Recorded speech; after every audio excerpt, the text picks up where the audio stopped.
নমস্কার বন্ধুরা, scenic homestay Bangla চ্যানেলে আপনাদের সবাইকে অনেক অনেক স্বাগত।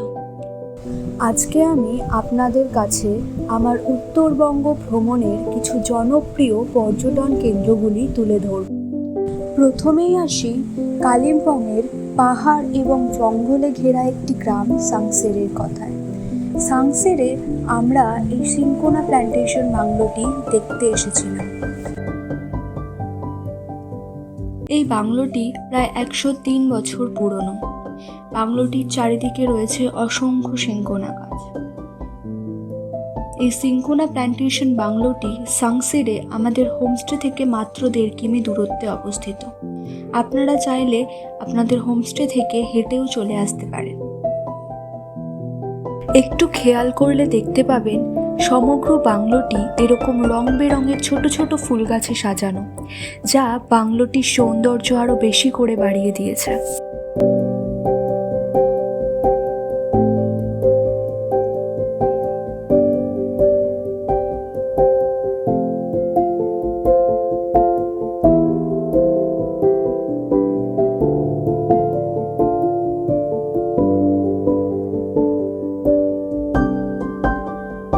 এখান থেকে নিচে তাকালে আপনারা দেখতে পাবেন খরস্রোতা তিস্তা তার নিজের ছন্দে বয়ে চলেছে, এবং উপরে তাকালে দেখতে পাবেন হিমালয় কন্যা কাঞ্চনজঙ্ঘার অপূর্ব রূপ। পড়ন্ত বিকালে এখানে এসে আপনারা পরিবারের সাথে কিছু নিরিবিলি সময় কাটাতে পারেন।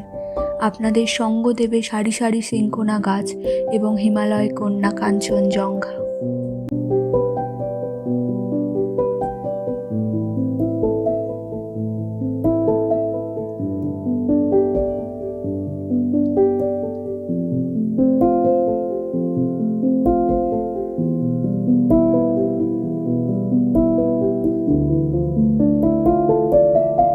এরপর আমরা গেছিলাম কালিম্পংয়ের আরও একটি জনপ্রিয় পর্যটন কেন্দ্র ডেলো পার্কে। এই পার্কটি হলো কালিম্পংয়ের সর্বোচ্চ বিন্দু। যে দুটি পাহাড়ের মাঝে কালিম্পং শহর গড়ে উঠেছে তার মধ্যে এটি একটি।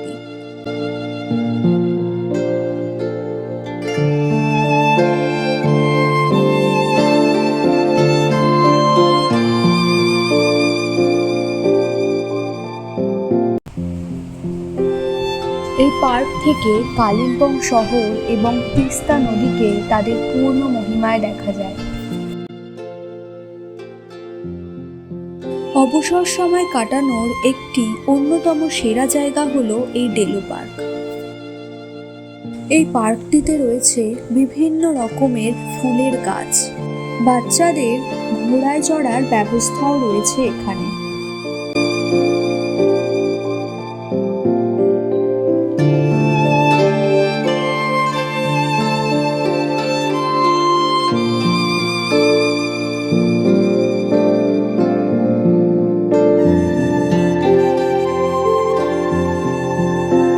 পার্কটির ভেতরে একটু উপরে উঠলে এরকম একটি বসার জায়গা দেখতে পাবেন।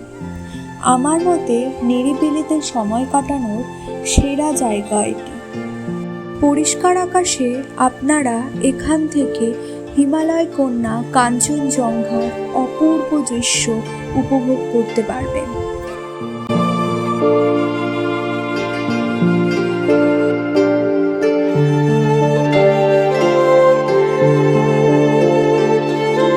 ডেলো পার্ক ঘুরে আমরা গেছিলাম কালিম্পং মার্কেটে।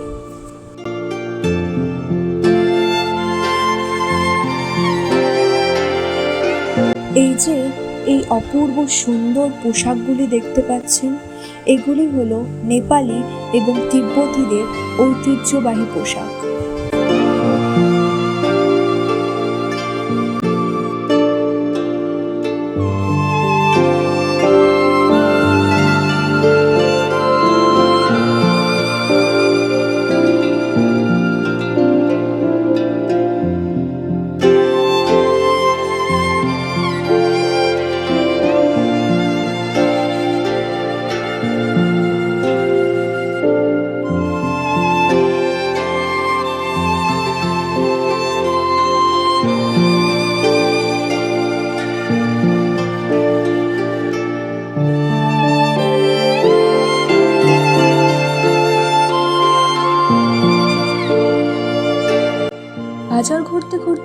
হঠাৎ রাস্তার একপাশে থাকা এই ছোট্ট স্ট্রিট ফুডের দোকানটি চোখে পড়ল। এই খাবারের স্টলটিতে egg roll, chicken pakora, chowmein সহ প্রায় 10-12 রকমের খাবার আমরা দেখতে পেলাম।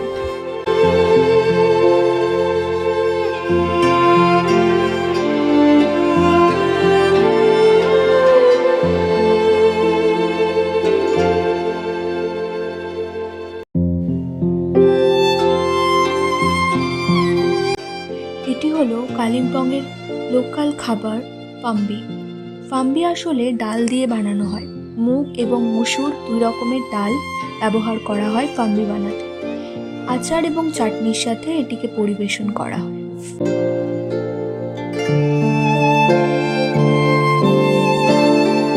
আগেকার দিনে কালিম্পংয়ের এই মার্কেটটি একটি অত্যন্ত গুরুত্বপূর্ণ বাণিজ্যিক কেন্দ্র হিসেবে পরিগণিত হতো। এছাড়াও বাণিজ্যিক সিল্ক আফগানিস্তান থেকে কালিম্পংয়ের মধ্যে দিয়ে সিকিমের জুলুক হয়ে তিব্বতে যেত। তাই এই মার্কেটটিকে অ্যানশিয়েন্ট সিল্ক রুটও বলা হয়। এই দোকানটিতে এলাম তিব্বতের এই সুন্দর কাপগুলি দেখতে। এখানে এই কাপগুলি ছাড়াও নানা ধরনের সিরামিক প্লেট ও ক্রোকারি আইটেম ছিল।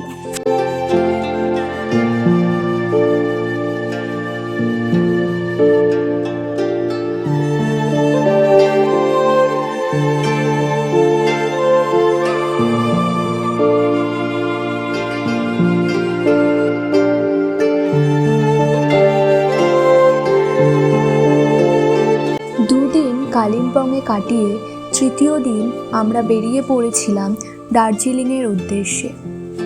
দার্জিলিং থেকে সুখিয়াপোখরি যাওয়ার পথে লেপচা জগৎ চোখে পড়ল। লেপচা জগৎ হল 6959 ফুট উচ্চতায় রডোডেন্ড্রন এবং ওক গাছের ঘন বনের মধ্যে লুকিয়ে থাকা একটি শান্ত জনপদ। দার্জিলিং থেকে এটি মাত্র 19 কিলোমিটার দূরে অবস্থিত। লেপচা জগতে নির্মল পরিবেশ এবং কাঞ্চনজঙ্ঘার সচিত্র দৃশ্য পর্যটকদের মনকে মুগ্ধ করে তোলে।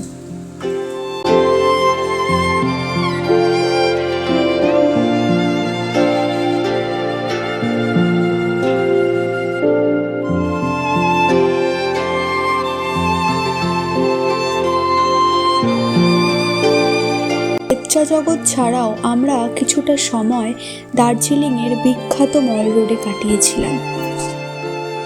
চৌরাস্তা বা মল রোড হলো দার্জিলিং শহরের প্রাণকেন্দ্র।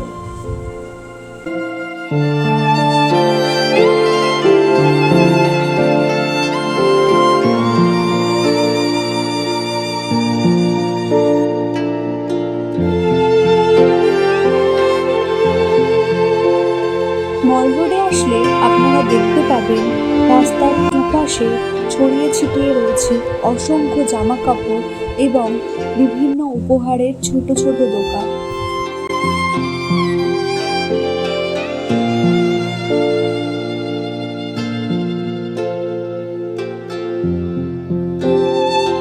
আপনারাও যদি আমার মতো এরকম নৈসর্গিক সৌন্দর্যময় জায়গাগুলি ঘুরে দেখতে চান এবং সেই সব জায়গার মানুষদের জীবনযাত্রা, স্থানীয় খাবার, স্থানীয় উৎসব প্রভৃতি উপভোগ করতে চান, তাহলে উপরে দেওয়া নম্বরে আমাদের সাথে যোগাযোগ করুন।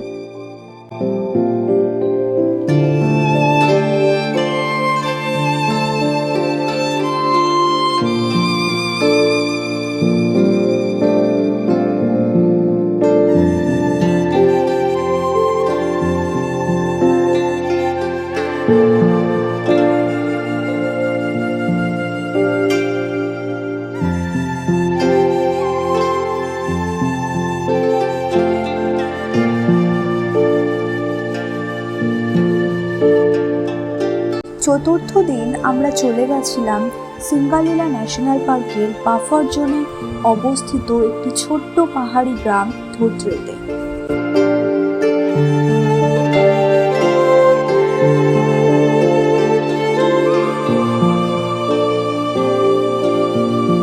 ধোত্রের একটি ওয়াচ টাওয়ার থেকে এরকম অসাধারণ ভিউ পেলাম আমরা।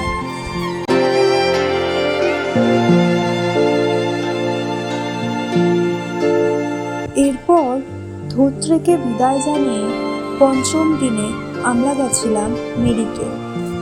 মেরিকের বিখ্যাত পর্যটন কেন্দ্রগুলির মধ্যে রয়েছে বোকার মনাস্ট্রি, মেরিক লেক ইত্যাদি। প্রথমেই আমরা গেছিলাম বোকার মনাস্ট্রি ঘুরে দেখতে। এই মনাস্ট্রিটি মেরিক লেক থেকে মাত্র 1 কিমি দূরে অবস্থিত।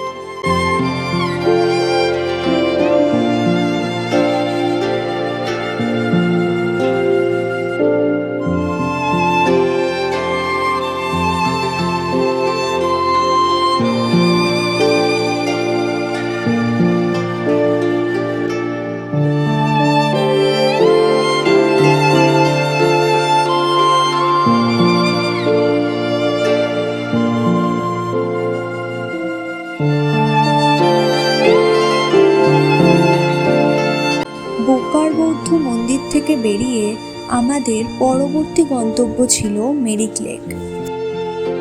মেরিক লেকের একদিকে রয়েছে সুন্দর একটি বাগান এবং অপর দিকে রয়েছে পাইন গাছের জঙ্গল।